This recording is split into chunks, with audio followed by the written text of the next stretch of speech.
Assalamualaikum warahmatullahi wabarakatuh.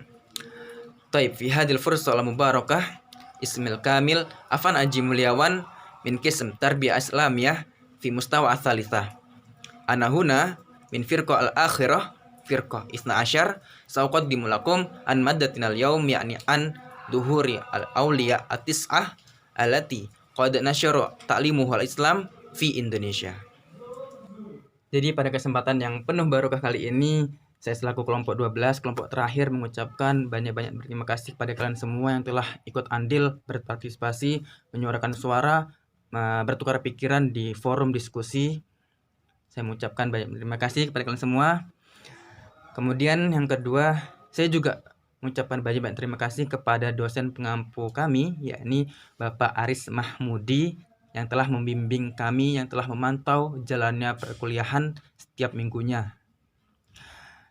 Saya selaku perwakilan dari kelas PAIH mengucapkan banyak-banyak terima kasih Pak, yang sebesar-besarnya. Kemudian yang kedua kalinya, pemateri berpesan juga kepada kalian semua untuk memberikan semangat lebihnya, semangat terbaik kalian dalam forum diskusi yang terakhir kali ini, dalam kesempatan yang terakhir kali ini, ya, layaknya dalam perlombaan. Misalkan dalam lomba lari, sang pelari atau pemain akan memberikan larinya yang kencang-kencangnya, akan memberikan yang terbaik dari dirinya untuk menjadi juara. Nah, layaknya seperti itu. Pada kesempatan kali ini kalian harus memberikan semangat terbaiknya dalam forum diskusi yang terakhir kali ini. Itu yang pesan pertama. Pesan kedua yakni pemateri menyampaikan bahwa dalam pengumpulan sumber, ini dalam PPT itu pemateri mengambil dari berbagai sumber. Tentunya sumber-sumber yang pemateri ambil itu belum tentu kredibel kehadirannya. Bisa jadi apa yang saya sampaikan ini itu ada celah kesalahan dalam pemahaman. Kemudian pesan yang ketiga yakni pemateri menyampaikan bahwa untuk lebih menitik beratkan ilmu sejarah kalian, yang mana ilmu sejarah ini menurut pemateri adalah ilmu yang biasa disalahgunakan eksistensinya di masyarakat umum. Mengapa saya mengatakan demikian? Karena menindaklanjuti dari sebuah video yang pernah pemateri lihat, yang saya tunjuk nih di atas nih. Itu adalah bukti bahwa ilmu sejarah adalah ilmu yang biasa disampaikan di masyarakat umum, yang bisa jadi adalah pemahaman yang tidak semestinya. Pemateri sendiri berpendapat bahwa ada 3 cabang ilmu yang biasa disalahgunakan eksistensinya di masyarakat, khususnya di Indonesia. Yang pertama adalah ilmu agama, yang kita tahu sendirilah di Indonesia ini akhir-akhir ini udah agak lama, mungkin sekitar 2014-an itu udah mulai meluasnya, mulai viralnya ajaran-ajaran Islam yang sifatnya ekstremis. Kemudian yang kedua adalah ilmu kedokteran atau juga ilmu kesehatan, yang biasa disalahgunakan atau disalahpahamkan di masyarakat umum. Seperti contohnya misalkan mungkin kalian pernah dengar jangan makan nasi dengan mie, ntar di perut kalian ada double karbohidrat dan sebagainya, ada nanti gini. Kemudian jangan minum pas lagi makan, ntar gini. Kan kita tidak tahu eksistensi keberadaannya itu kredibel atau enggak, benar atau enggak. Nah, itu yang biasa disebarluaskan di grup WhatsApp, grup keluarga.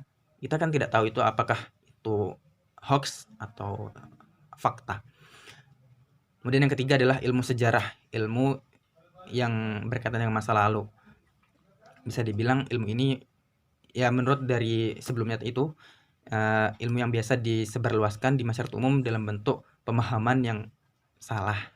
Nah, apabila seseorang, orang awam yang belum ngerti sama sekali atau yang belum pernah mengetahui suatu ilmu, diberi ilmu oleh seseorang dan ilmu tersebut adalah ilmu hoax, ilmu yang tidak benar, itu untuk meluruskannya ya agak sulit sih. Misalkan kalian diajari dari kecil, diajari 1 tambah 1 sama dengan 2. terus ada yang bilang 1 tambah 1 itu sama dengan 3. Tentu kalian tidak akan mendengarnya, tentu kalian tidak akan mempercayai hal tersebut, karena basic kalian udah seperti itu, udah konsepnya udah 1 tambah 1 2. Dikasih tahu 3 ya nggak akan mau percaya, otak nggak akan mau menerima. Nah seperti itu, ilmu basic adalah ilmu yang harus ditempati oleh ilmu yang benar, ilmu yang lurus. Kalau ditempati oleh ilmu yang salah, itu lain lagi, agak susah dikasih tahu, agak susah untuk diluruskan. Nah jadi pemateri berpesan bahwa ilmu sejarah ini harus lebih ditekankan, menitik beratkan di penguasaan ilmunya. Terima kasih. Oke, kita masuk ke dalam materi hari ini, yakni pemateri akan menjelaskan tentang sejarah Islam di Indonesia. Masih ada kaitannya sama pertemuan sebelumnya, yaitu tentang masuknya teori-teori Islam di Indonesia. Ada banyak, ada teori Gujarat, ada teori Persia dan sebagainya. Nah, pada kesempatan ini pemateri akan menyampaikan tentang masuknya Islam melalui para wali Allah yang Allah jadikan mereka memberikan emban untuk menyampaikan risalah-risalah Islam di tanah Jawa, di tanah Indonesia. Oke, stay tune aja di pemateri kali ini. Oke, kita langsung aja masuk ke dalam materinya. Jadi pada kesempatan kali ini saya akan menjelaskan tentang biografi tiap-tiap Wali Songo dari awal sampai akhir Wali Songo. Yang pertama ada Maulana Malik Ibrahim, kemudian yang kedua ada Sunan Ampel, ketiga Sunan Giri, yang keempat Sunan Bonang, yang kelima Sunan Kalijaga, yang keenam Sunan Gunung Jati, yang ketujuh Sunan Derajat, yang kedelapan Sunan Kudus, dan yang kesembilan yang terakhir ada Sunan Muria. Kemudian setelah biografi para Wali Songo, saya akan menjelaskan juga thariqah-thariqahnya dalam mengajarkan Islam di tanah Jawa. Yang terakhir saya tampilkan masjid-masjid yang ada pada masa para wali. Man huwa Wali Songo? Siapa itu Wali Songo? Nah, jadi dulu itu kedatangan Islam di Nusantara dibawa oleh para pedagang dan ulama-ulama. Nah, mereka ini datang ke Indonesia, ada yang datang dari Arab, kemudian Persia, ada juga yang dari India. Nah, mereka ini penyebarannya itu mereka melalui jalur-jalur perdagangan internasional. Selagi mereka melakukan perdagangan dengan masyarakat Indonesia kala itu, mereka menyisipkan pendidikan Islam yang mereka lakukan dalam bentuk halaqah, bentuk melingkar seperti di kajian-kajian. Bentuk halaqah yang mereka lakukan di rumah-rumah perdagangan, di rumah para pedagang di Indonesia. Kemudian Wali Songo itu sendiri kalau dipecah kalimatnya ada wali dan songo. Wali itu diartikan wakil dan songo itu diartikan dalam bahasa Jawa artinya 9. Nah, mereka ini 9 wali yang mengajarkan Islam di tanah Jawa. Mereka pun dalam mengajarkan Islam itu dengan cara atau pendekatannya masing-masing. Jadi tiap wali punya cara atau metode yang mereka lakukan ke masyarakat. Beda wali, beda cara. Wali Songo. Bada'a dukhulul Islami ila Indonesia minal manatikil sahiliyati misla Pasai, wa Gresik, wa Jawa, Talo, Cirebon, Banten, wa Demak. Wa kana hadha dukhulu min khilali wusata'il waliyati. Wa qad tamma ikhtiyarahum minal bashiril ladzi balaghahu Allahu fi ta'limihim. Walladzi nasyaru risalatahu ilal arkhabil bitariqati thaqafiyati. Yang artinya masuknya Islam ke Indonesia dimulai dari daerah pesisir seperti Pasai, Gresik, Goa, Talo, Cirebon, Banten, dan Demak.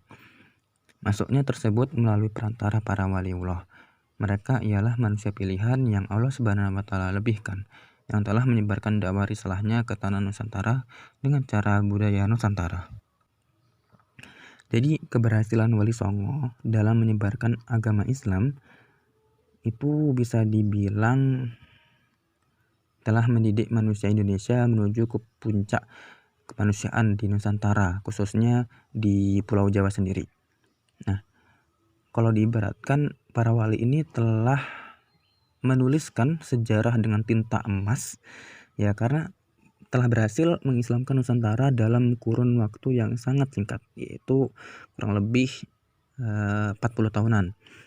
Nah, itu mereka dakwahkan dengan proses yang damai, dengan proses yang harmoni, dengan proses yang tanpa ada pertumpahan darah dan sebagainya.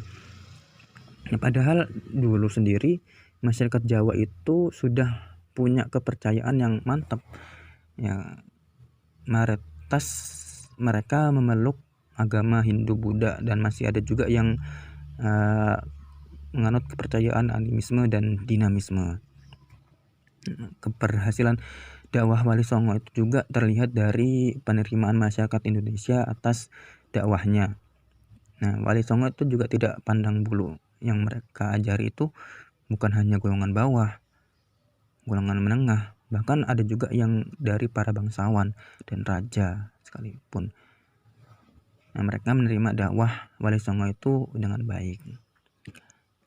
Nah, salah satu kunci kesuksesan dakwah Wali Songo itu terlihat dari upaya kreatif sekaligus inovatif mereka yang mereka lakukan dengan penuh kesabaran, penuh ketulusan, penuh keuletan dan kesungguhan dari para wali dalam menyebarkan agama Islam di Nusantara.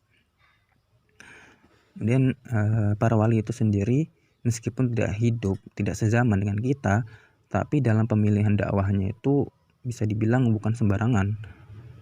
Mungkin bisa dibilang juga bukan suatu kebetulan.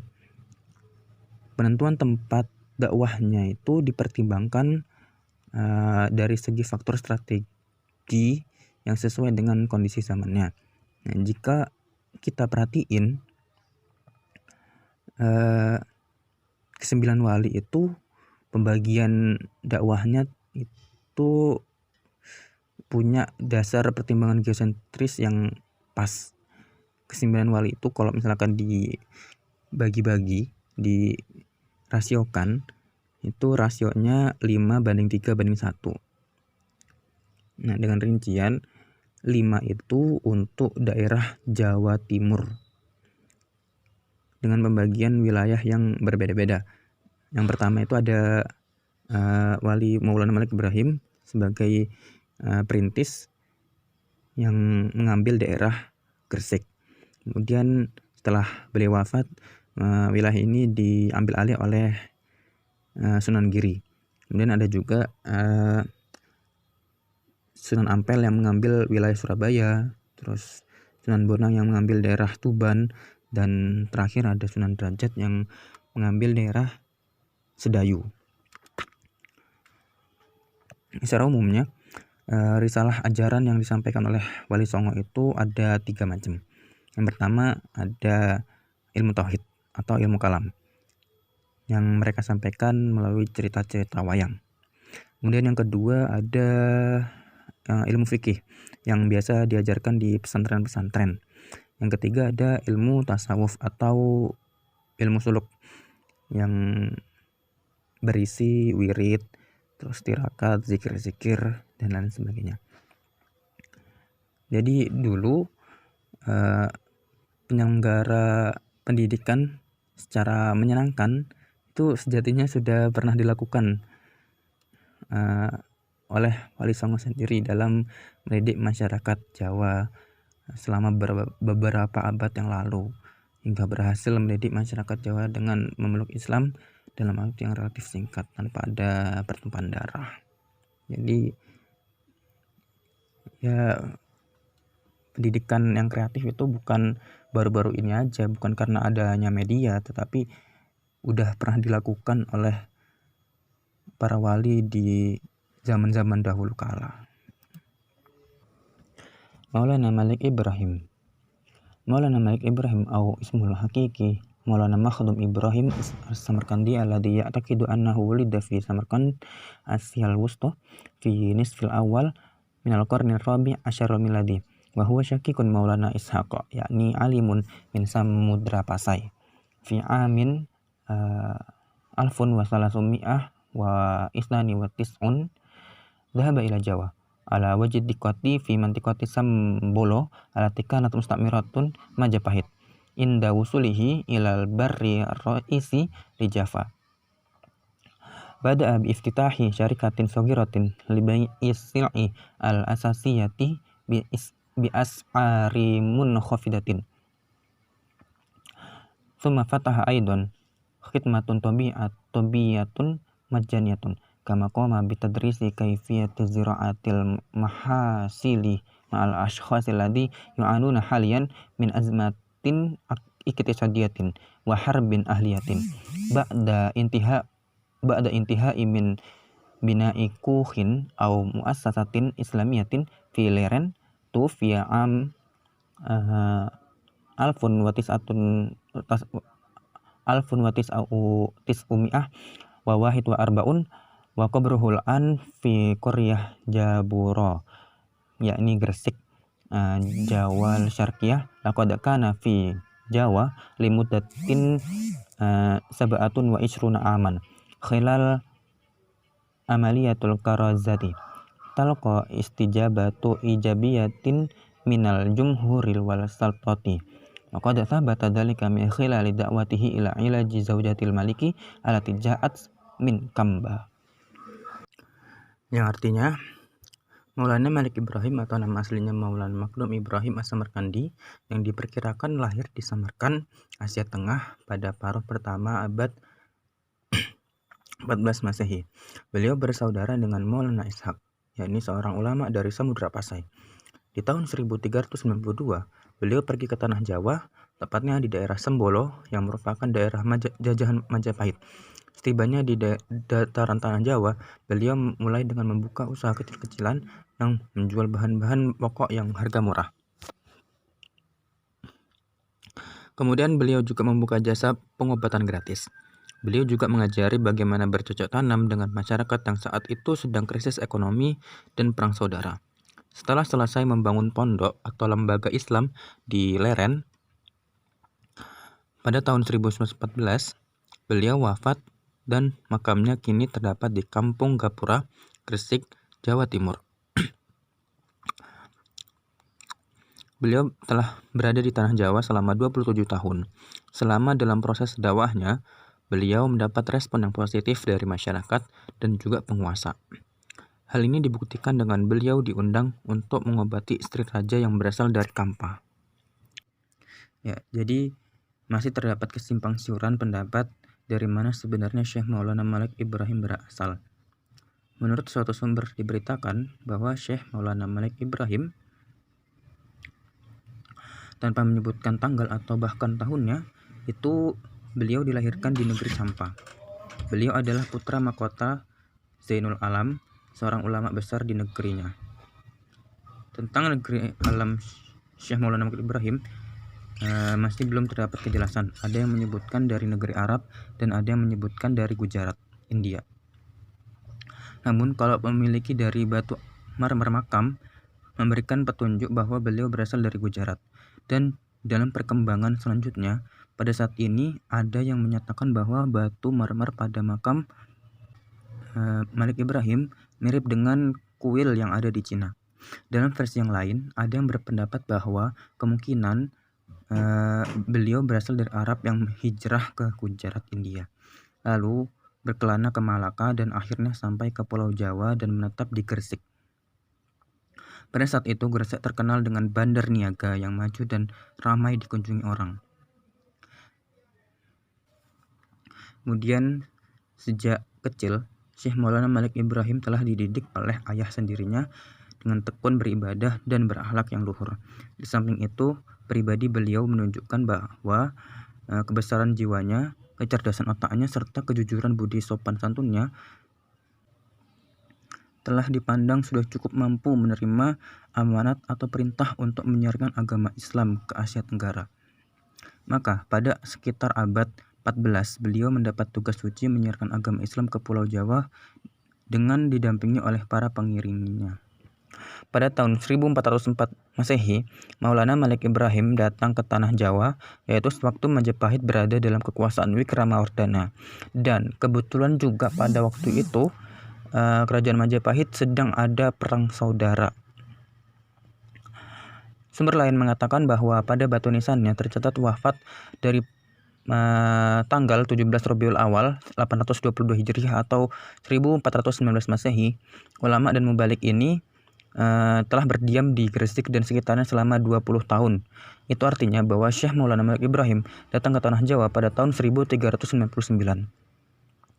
Bahkan ada yang mengatakan bahwa Syekh Maulana Malik Ibrahim datang ke Pulau Jawa pada tahun 1416 Masehi. Hal ini berarti bahwa mubalik besar kita menetap di Jawa selama 3 tahun saja. Kalau sumber ini ternyata benar, berarti sejarah harus mencatat bahwa alangkah hebat prestasinya dalam waktu yang hanya 3 tahun telah berhasil mencetak mubalik pilihan yang jumlahnya banyak.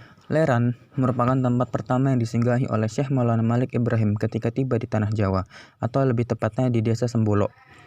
Dengan bukti peninggalannya, ada sebuah masjid di desa Pesucinan. Leran juga adalah tempat yang terletak di sebelah barat kota Gresik yang berjarak kurang lebih 9 km.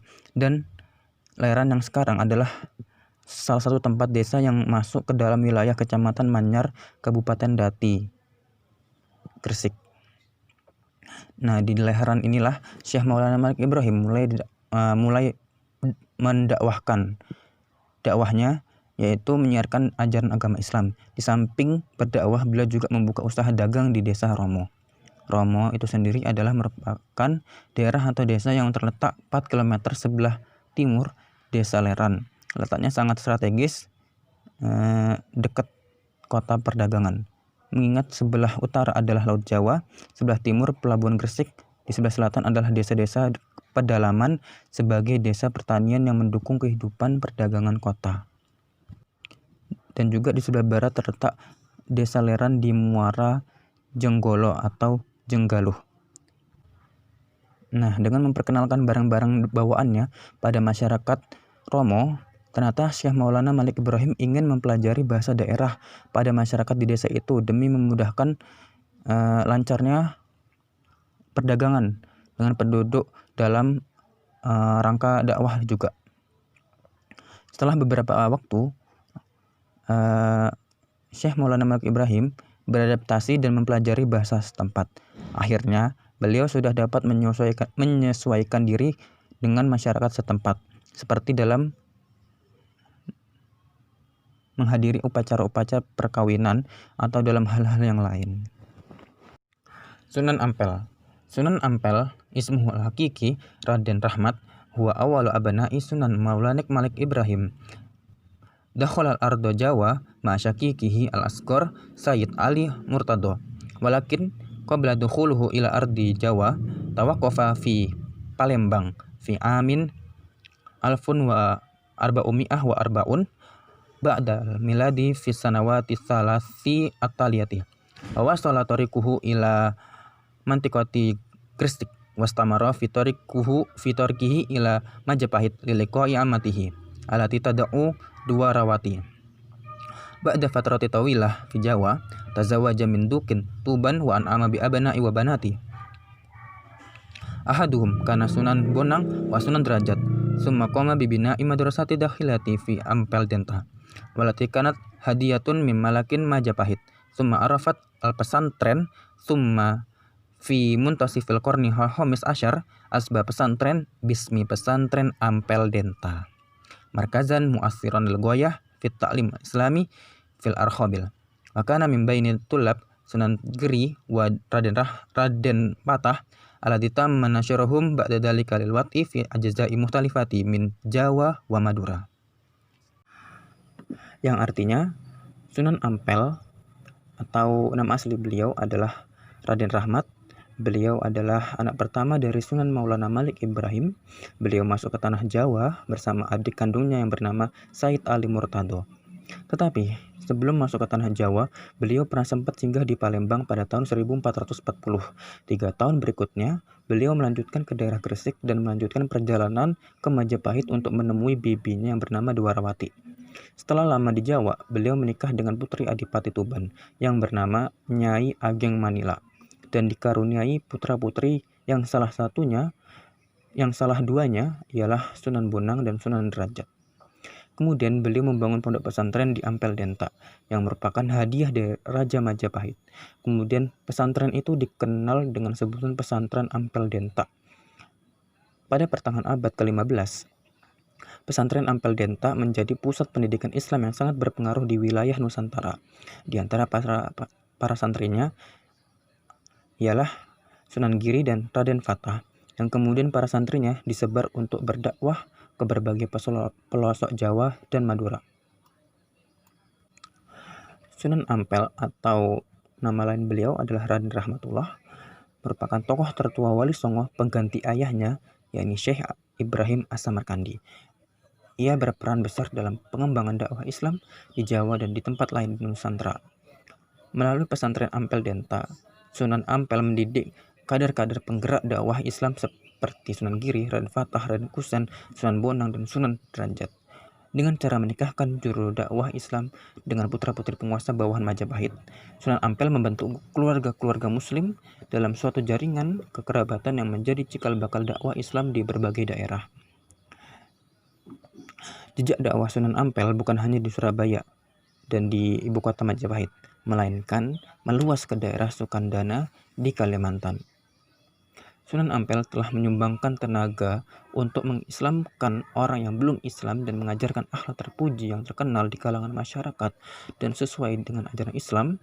Ajaran Sunan Ampel yang terkenal itu ialah falsafah mohlimo atau tidak mau melakukan 5 hal tercela, yaitu yang pertama moh main atau tidak mau berjudi, yang kedua moh ngombe atau tidak mau minum arak atau mabuk-mabukan, yang ketiga moh maling atau tidak mau mencuri, yang keempat moh madat atau tidak mau mengisap candu, ganja, dan lain-lain, yang kelima moh madon atau tidak mau berzina atau tidak mau bermain perempuan yang bukan istrinya.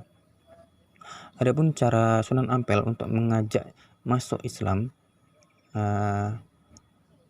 ada 5 cara atau 5 kontribusi Sunan Ampel dalam menggelorakan dakwah Islam. Yang pertama yaitu membangun masjid sebagai pusat kesatuan umat. Yang kedua, seruan dakwah Islam kepada penguasa Majapahit. Yang ketiga, mendirikan pesantren sebagai pusat kaderisasi. Yang keempat, penyampaian dakwah melalui huruf pegon. Yang kelima, metode dakwah Sunan Ampel. Yang nanti metode ini akan dijelaskan di berikutnya. Sunan Giri. Ismu Sunan Giri al-Hakiki huwa Muhammad Ainul Yakin al-Mulaqab Raden Paku wa yusamma aidan bismi Jaka Samudra. Waliduhu Maulana Ishaq. Kana qad darasa fi Ampel Denta wa ansha aidan madrasata dakhiliyata fi mantiqati Talyali fi Qaryah Sidomukti, Gresik Janubi. Al-pesantren alladhi asasahu laisa bitadrisil ulumi ad-diniyah fahasb, bal yatimu istihdamuhu aidan kamarkazin litanmiyatil mujtama'i. Ishtahara Sunan Giri aidan bima'rifatin amikatin fi majalil fikhi. Lidzalika yutlaqu alaihi aidan ismu Sultan Abdul Faqihi. Tawwara Sunan Giri ta'limahu al-islami min khilal iqamati alaqati ma'a mamlakah Pasai fi Aceh, walati fahumat asyafi'i li tauhidin Indonesia fi majali ta'lim al-islami. Yang artinya, nama asli Sunan Giri adalah Muhammad Ainul Yakin alias Raden Paku, atau biasa disebut juga dengan nama Jaka Samudra. Ayahnya bernama Maulana Ishaq.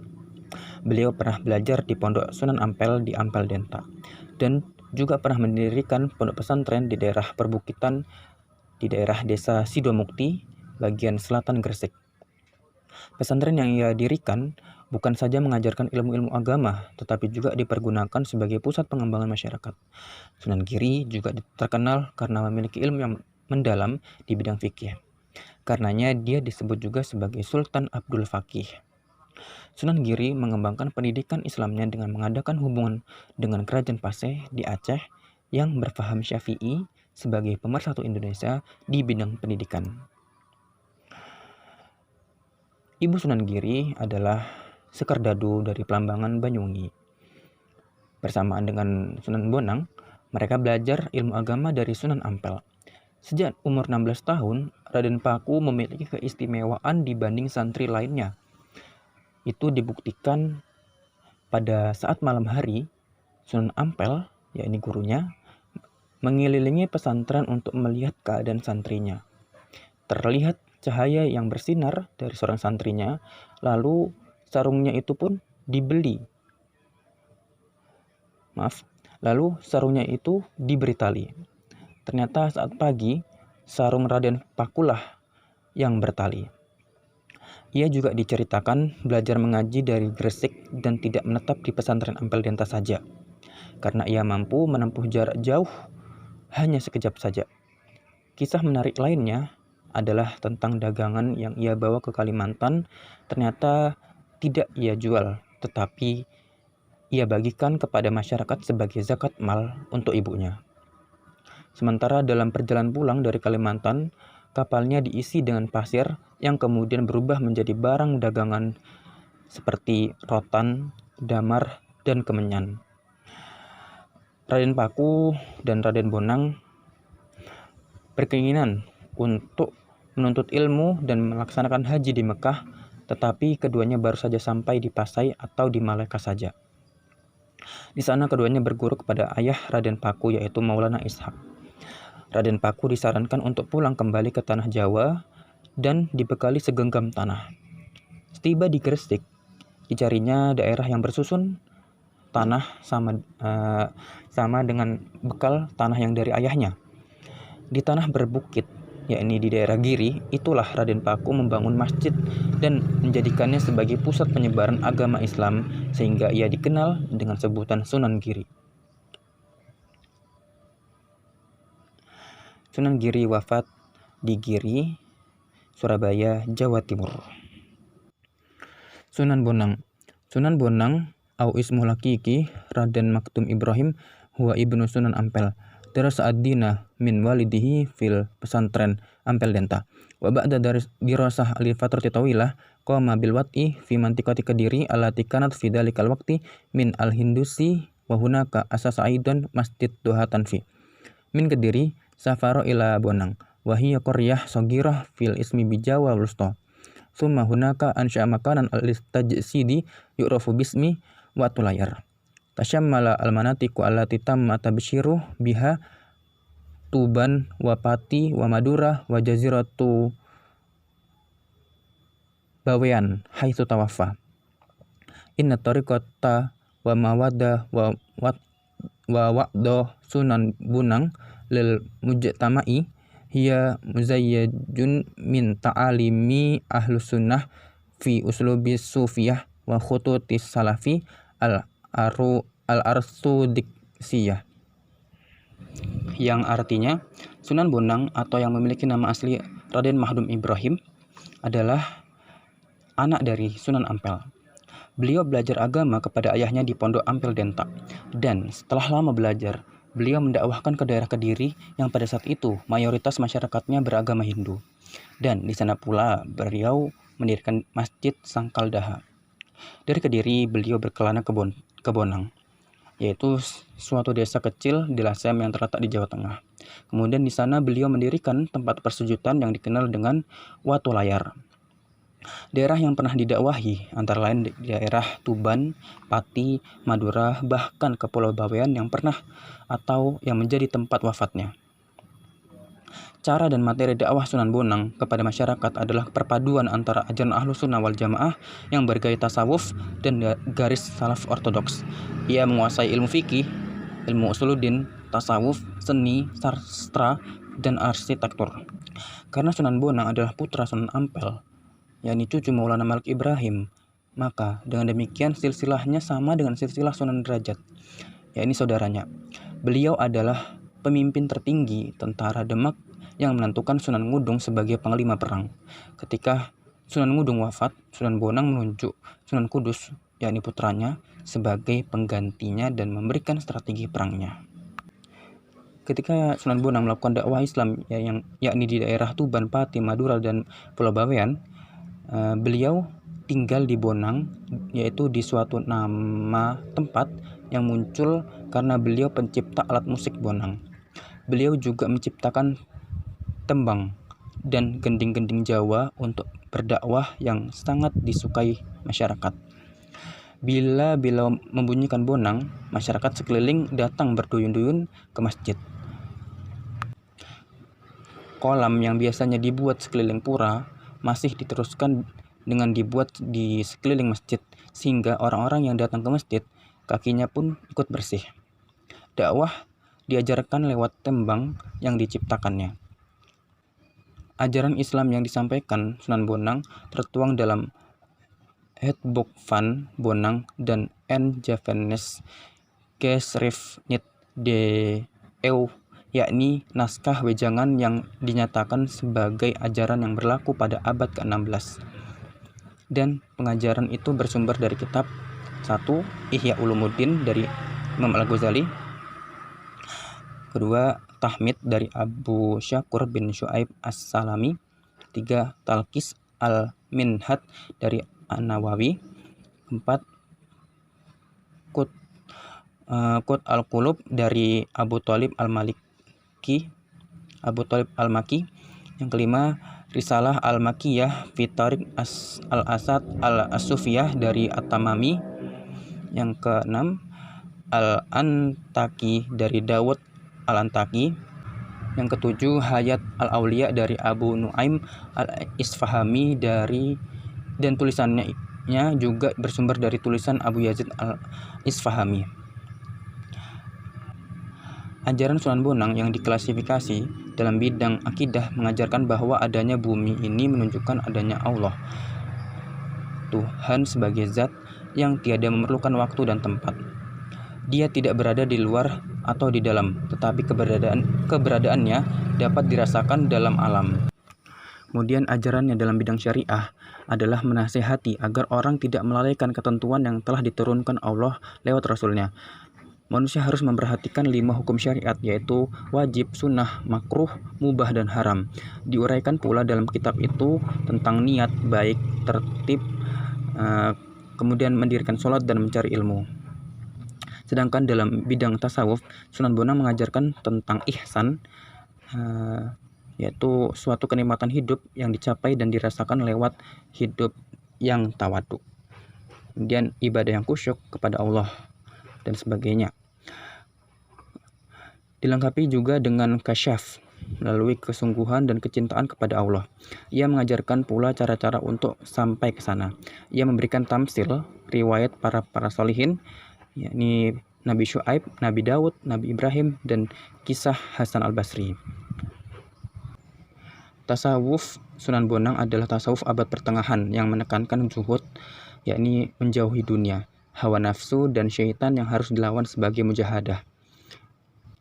Diajarkan pula dalam tasawufnya agar sebagai manusia itu sebaiknya sedikit bicara, jangan banyak tertawa, bersikap rendah hati, tidak mementingkan diri sendiri, selalu sabar, tidak putus asa, dan tidak gila dunia.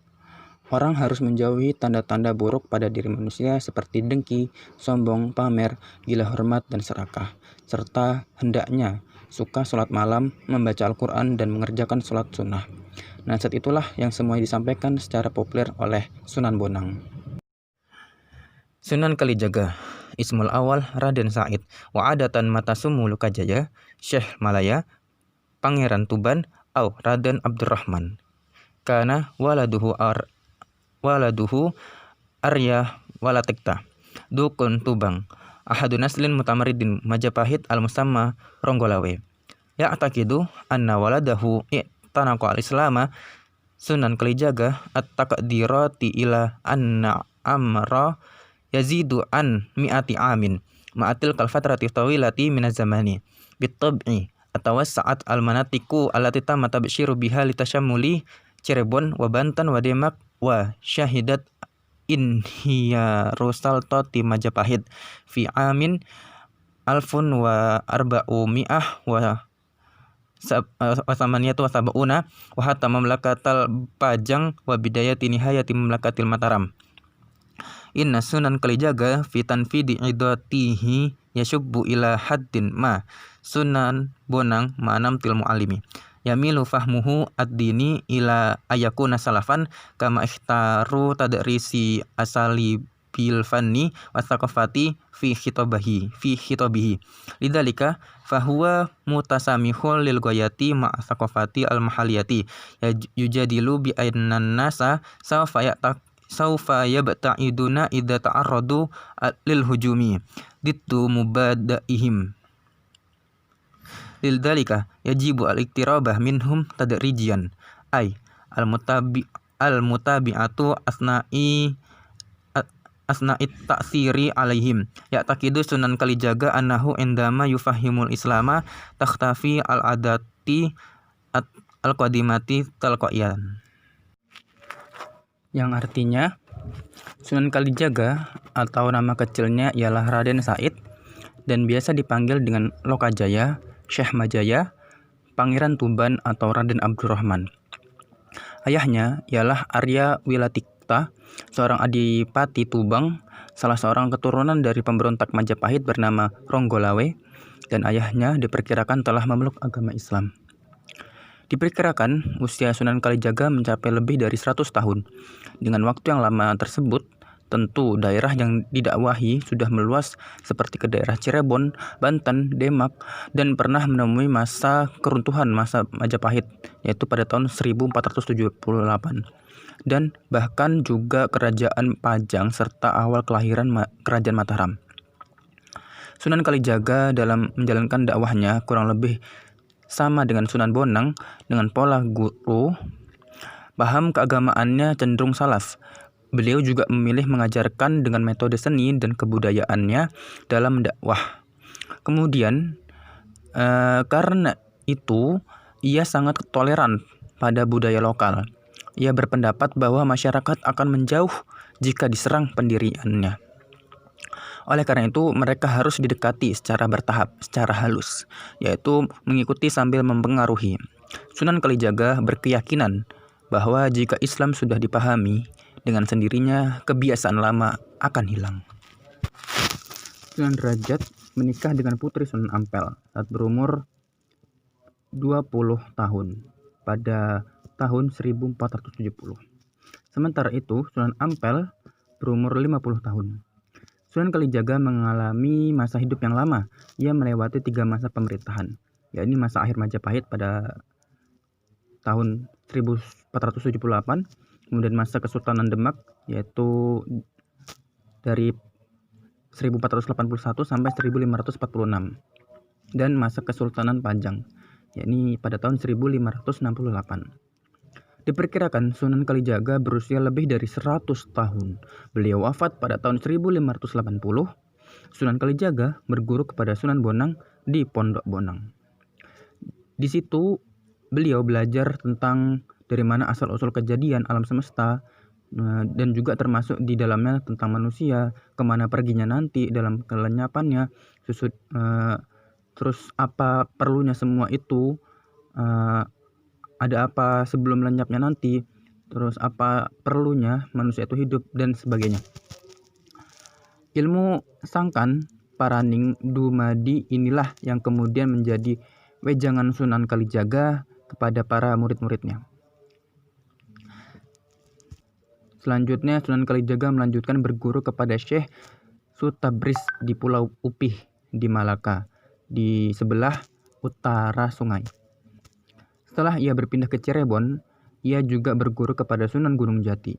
Dikisahkan bahwa ia melakukan dakwahnya sejak dari Rembang ke Purwodadi, kemudian ke Salatiga, menuju ke Kartasura, kemudian ke Kutoarja, ke Kebumen, dan yang terakhir ke Banyumas.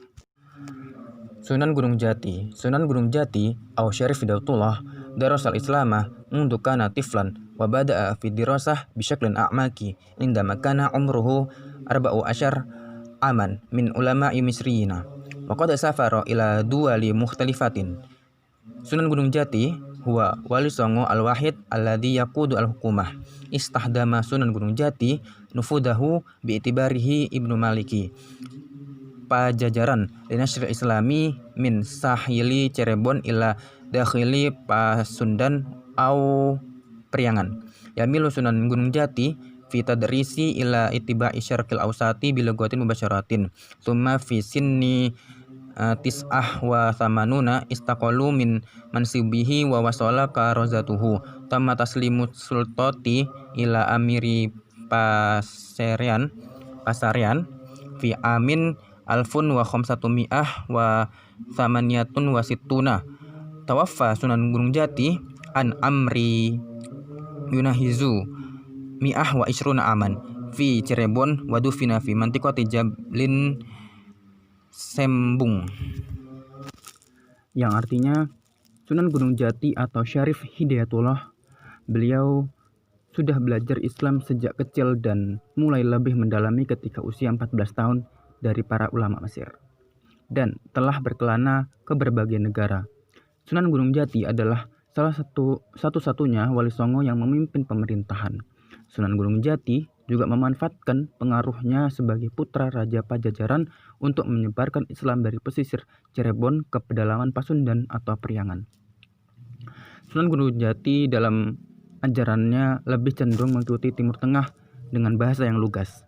Lalu di usianya yang menginjak 89 tahun, beliau mengundurkan diri dari jabatannya dan meneruskan dakwahnya. Kekuasaan itu diserahkan kepada Pangeran Pasarean. Kemudian pada tahun 1568, Sunan Gunung Jati wafat di usia 120 tahun. Ya, ini di tempat yang terletak di Cirebon. Ia dimakamkan di daerah Gunung Sembung. Yahmilu Sunan Derajat al-Islama al-awwal Raden Qasim walahu aidon laqabun Raden Saifuddin tamma taklifuhu min qabli walidihi yakni Sunan Ampel litabsyiri ala sahili Gresik antori kilbahri walakin taqatta'at bihim asablu fi jelok hamilat awil ana Madinatu Lamongan tatarakazu ta'alimuhu ala ilmu tauhidi wal imani bitiba'i manhaji walidihi ay bitariqah mubasyarah walaysa aqrabu ila thaqafati al mahaliyati wa ma'adhalik fa inna tariqah at-taslimi tatakayyafu ma'a anasiril fanni alati yuaddiha Sunan Muria wa khosatan fannun sulukun yu'rafu Sunan Derajat aidan bi annahu syahsun mutawadi'un yahibbul musa'adah fi madrasatihi ad-dakhiliyati al-islamiyati ya'tani bil kathiri minal aitam wal atfal al-muhtajina, yang artinya Sunan Derajat memiliki nama kecil yakni Raden Qasim. Beliau juga bergelar dengan sebutan Raden Saifuddin. Ia ditugaskan oleh ayahnya yang bernama Sunan Ampel untuk berdakwah di pesisir Gresik. Karena melalui laut, beliau kemudian terdampar di Dusun Jelok yang sekarang disebut sebagai Kota Lamongan. Pengajarannya yang terkonsentrasi pada ilmu tauhid dan akidah dengan mengikuti metode ayahnya, yaitu dengan cara langsung dan dengan tidak banyak mendekati budaya lokal. Meski demikian, cara penyampaiannya mengadaptasi unsur kesenian yang dilakukan Sunan Muria, terutama seni suluk. Sunan Derajat juga dikenal sebagai seorang bersahaja yang suka menolong. Di pondok pesantrennya, ia banyak memelihara anak-anak yatim piatu dan fakir miskin. Ketika 1 tahun bermukim di Jelok, beliau pindah ke 1 kilometer sebelah selatan. Barulah selama 3 tahun beliau mendirikan pesantren yang lebih strategis lagi dan lebih tinggi lagi, yang dia sebut sebagai Dalam Duwur. Kini tempat itu dijadikan museum yang cukup megah. Lewat lagu Jawa yang ia ajarkan, yang berbunyi, berilah tongkat pada orang yang buta, maksudnya berilah petunjuk pada orang yang tidak tahu.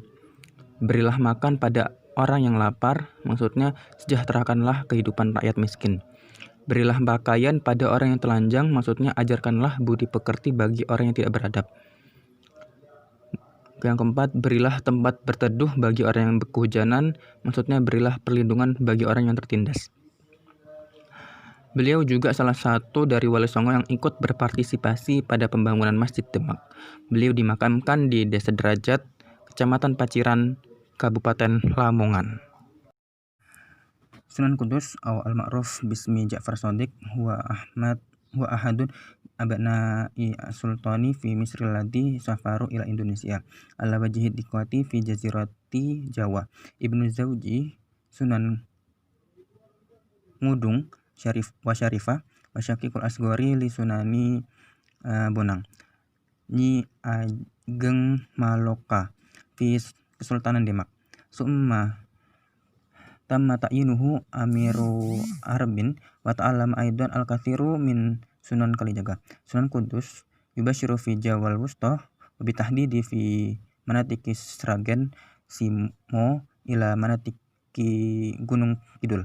Kanat at-tariqatu allati wa'adu biha at-taruhatu tashabbuhu kathiran usluba Sunan Kalijaga alladhi kana mutasamihan jiddan ma'athaqafati al-mahaliyati hawala ittiba' al-thaqafiyati al-mahaliyati fi wat'i fi mujtama'i Kudus alladzina kanu fi dalikal waqti fil ghalibi minal hindusi. Yang artinya Sunan Kudus atau yang biasa dipanggil Ja'far Shadiq ialah salah satu putra dari sultan di Mesir yang berkelana sampai ke Indonesia, tepatnya di Pulau Jawa. Putra dari pasangan Sunan Ngudung dan Syarifah ini memiliki adik yaitu Sunan Bonang dan anak Nyi Ageng Maloka. Di Kesultanan Demak, beliau diangkat menjadi panglima perang dan beliau juga banyak belajar dari Sunan Kalijaga. Sunan Kudus berdakwah di daerah Jawa Tengah yaitu di daerah Sragen, Simo hingga ke Gunung Kidul. Cara beliau berdakwah menyampaikan risalah banyak meniru metodenya Sunan Kalijaga yang sangat toleran terhadap budaya lokal. Beliau juga mengikuti budaya lokal dan berdakwah di masyarakat Kudus yang kala itu mayoritas beragama Hindu. Metode yang dilakukan oleh beliau ialah dengan memanfaatkan simbol-simbol agama Hindu dan Buddha dalam penyiarannya. Seperti contohnya, gaya arsitektur bangunan Masjid Kudus yang berbentuk menara gerbang dan pancuran wudhu yang melambangkan 8 jalan Buddha. Dan ketika tabliknya ke masyarakat, beliau menambatkan seekor sapi yang diberi nama Kebo Gumarang di halaman masjid, agar orang-orang Hindu yang melihat hal tersebut akan merasa simpati. Apalagi setelah mereka mendengar penjelasan tentang surah Al-Baqarah yang berarti sapi betina. Metode lainnya yang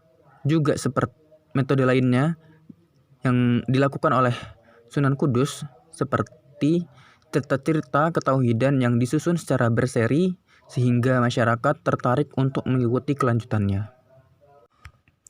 Sunan Muria al-Ma'ruf bismi Raden Prawoto huwa ibnun min Sunan Kalijaga alladzi tazawwaja Dewi Saroh.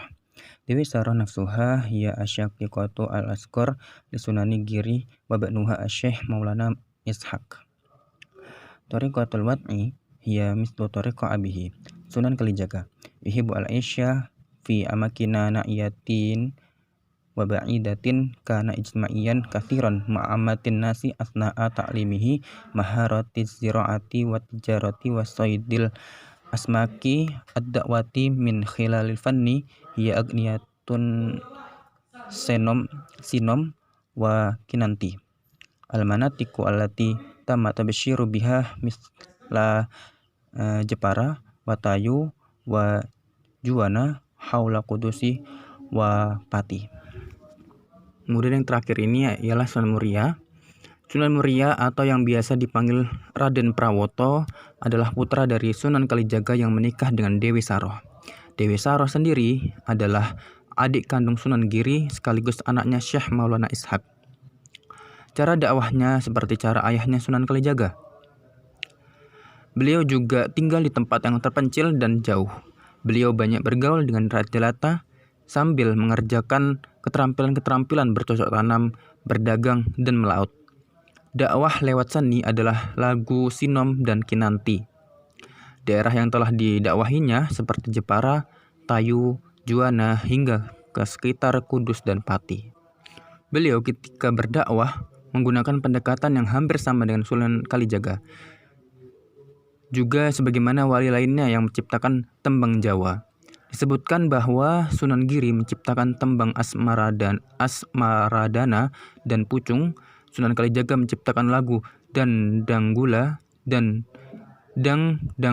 Semarang, Sunan Bonang menciptakan Durma, Sunan Kudus menciptakan Mas Kumambang dan Mijil, Sunan Derajat menciptakan Pangkur, dan akhirnya Sunan Muria sendiri menciptakan Sinom dan Kinanti.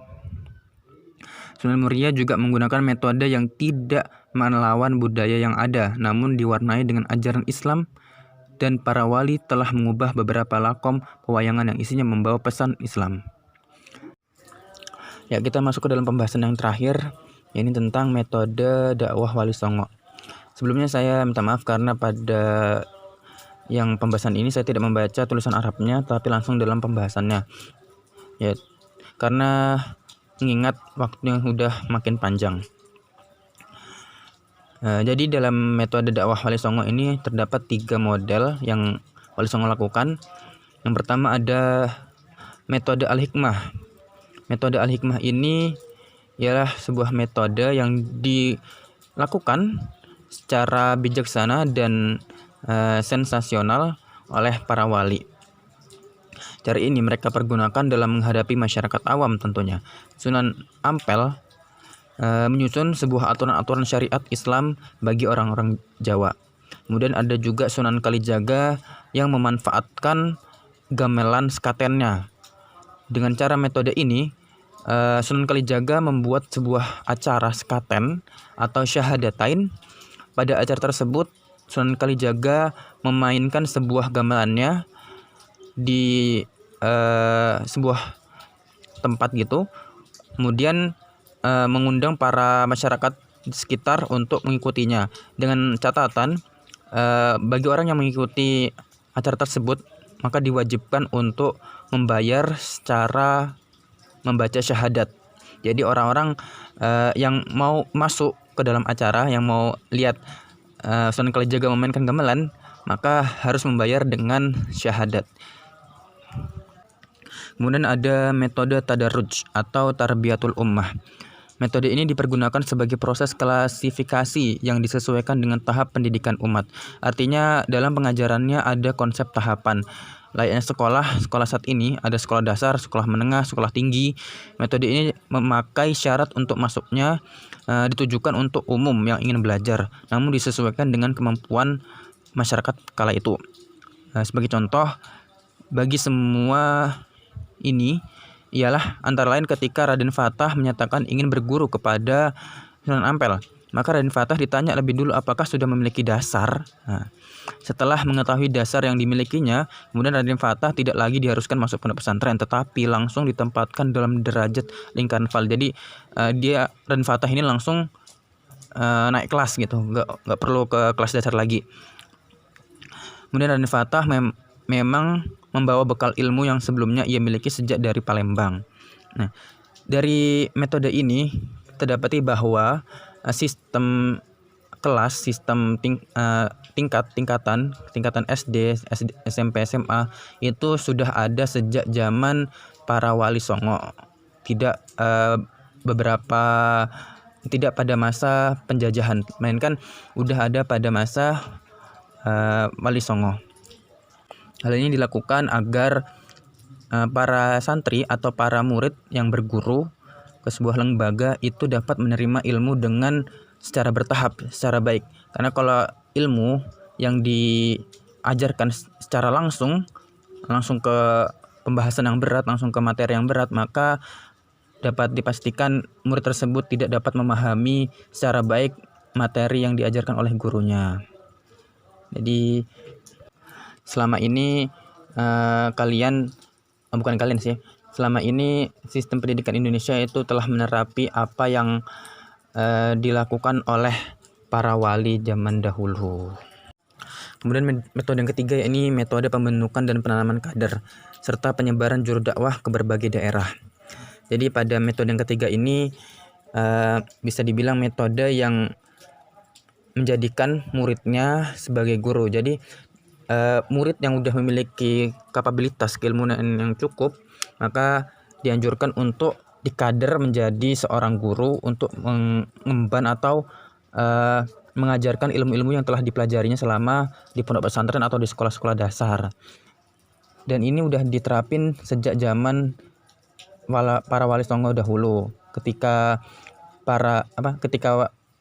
wali Sunan Ampel yang memiliki santri, yakni Sunan Bonang, maka menyuruh kepada santri-santrinya itu untuk bertebaran ke daerah-daerah untuk mengajarkan apa yang telah dipelajari selama proses pembelajaran. Nah, jadi metode yang ketiga ini lebih kepada pengkaderan, lebih kepada menjadikan murid naik tingkat menjadi seorang guru, yang dimana ketika menjadi seorang guru itu bukan hanya mengajar, tetapi juga sekaligus belajar mengaplikasikan apa yang telah diketahui. Sebagaimana yang kita ketahui bahwa ilmu semakin diajarkan maka semakin bertambah. Berbeda dengan harta, apabila semakin digunakan maka akan semakin berkurang. Kemudian di slide yang terakhir ini saya perlihatkan ada 4 masjid yang didirikan oleh para wali songo. Sebenarnya ada masjid-masjid lain yang didirikan oleh para wali songo, cuma yang saya tampilkan di sini hanya 4 aja, hanya sebagian. Mungkin lebihnya akan bisa kalian lihat di Google ya. Ini pertama ada Masjid Demak yang didirikan oleh Sunan Kalijaga. Nih penampangnya seperti ini gambarannya. Kemudian ada Masjid Cirebon yang didirikan oleh Sunan Gunung Jati. Yang ketiga ada Masjid Sunan Ampel yang didirikan oleh Sunan Ampel. Nah, ini aku yakin kalian semua udah pada pernah ngunjungin di Surabaya. Kemudian yang keempat ini ada Masjid Kudus yang didirikan oleh Sunan Kudus. Dari keempat masjid ini tentu udah banyak perubahan hingga saat ini. Ini hanya foto-foto zaman dulunya seperti ini. Ya. Oke, mungkin sekian presentasi yang dapat saya sampaikan. Mohon maaf terlalu panjang. Udah selama 1 jam lebih dikit. Ya, saya ucapkan banyak terima kasih yang mau nonton dari awal sampai akhir. Wah, Masya Allah. Ya, semoga apa yang saya sampaikan ini dapat menjadi barokah pada kalian semua, kepada saya juga bisa melekat dalam jangka waktu yang lama. Ya, saya akhiri. Assalamualaikum warahmatullahi wabarakatuh.